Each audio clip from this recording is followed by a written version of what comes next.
আগামী 13ই মে ভারতের লোকসভা নির্বাচনের চতুর্থ পর্বের ভোট। এই দফায় 10 রাজ্যের 96 সংসদীয় আসনের ভোট গ্রহণ হবে। তীব্র লড়াই হবে বিজেপি, কংগ্রেস, তৃণমূল, সমাজবাদী পার্টি ছাড়াও বেশ কয়েকটি রাজনৈতিক দলের মধ্যে।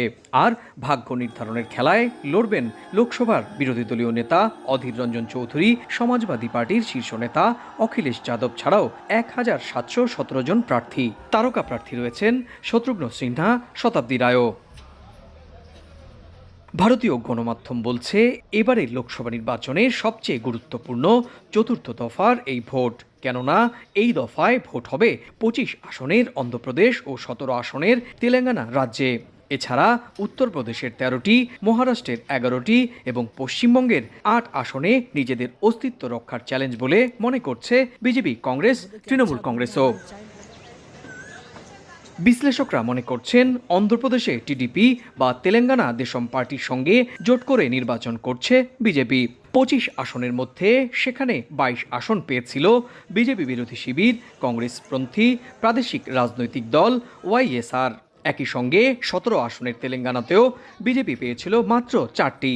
তবে এবার দক্ষিণের এই দুটি গুরুত্বপূর্ণ রাজ্য থেকেই ভালো ফলাফলের আশায় বিজেপি। 1, 2, 3 ঢাকায় জমি জিতে নিন 100% ক্যাশব্যাক সহ 20 কোটি টাকার পুরস্কার। হঠাৎ খবর পেলাম এদিকে পশ্চিমবঙ্গের 8 আসনের মধ্যে তৃণমূলের ছিল 6টি আসন, আর বাকি একটি করে কংগ্রেস ও বিজেপির। রাজনৈতিক মহল মনে করছে, মোদির ঘোষিত 400 আসনের টার্গেট পূরণ করতে হলে মমতার রাজ্য থেকে বিজেপিকে অন্তত এই দফায় 5টি আসনে জয় পেতেই হবে। কিন্তু রাজ্যগুলোতে কংগ্রেস, তৃণমূল সহ অন্যান্য রাজনৈতিক দলের সঙ্গে গেরুয়া শিবির টক্কর দিতে পারবে না বলে ধারণা করা হচ্ছে। ভারতের লোকসভা নির্বাচনের 543 আসনের 52% ভোট হয়ে গিয়েছে। 3 দফায় দেশটিতে ভোট হয়েছে 283টি সংসদীয় আসনে।